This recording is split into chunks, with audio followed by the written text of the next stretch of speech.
The legs should not be a passive observer in the bench press.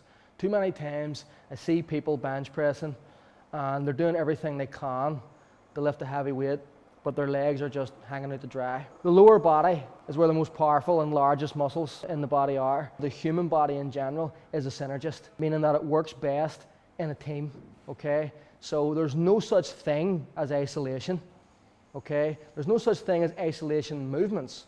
So get that notion out of your head. There's no such thing as that. There's single joint movements, but there's no such thing as isolation movements. An isolation movement intimates that no other muscle group is contracting while only one is. That's not the case. Okay? If you go to failure on the most isolatory movement you can think of, you'll feel yourself gripping it harder. You'll feel your stomach contracting.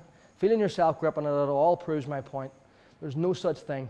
So if we can lift more weight by using our legs, then we should, because it's going to help us get stronger, and that's going to increase the size building potential of the exercise. The problem is when people try to use their legs to make themselves stronger, they go about it the wrong way. And you always see that guy in the gym who drives his feet through the ground and his bum comes 2 feet off the bench and you could roll a basketball under him. That's the wrong way to go about it, and you could hurt your lower back.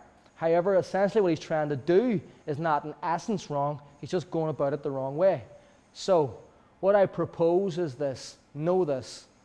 The closer the proximity of your feet or your heels to your head, the more you can drive with your legs and not lift your bum off the bench. Okay? So if your legs are back a bit, you can drive a bit, but if you drive moderately, your bum will come off. If your legs are back moderately and you drive hard, your butt will come off again. But if your legs are back optimally and you drive optimally, your butt will stay planted on the bench and you'll get maximum leg drive, and all that force will go into your upper body and you'll lift more weight from more reps, which equals a bigger chest. However, on day one, don't try and bend yourself in half.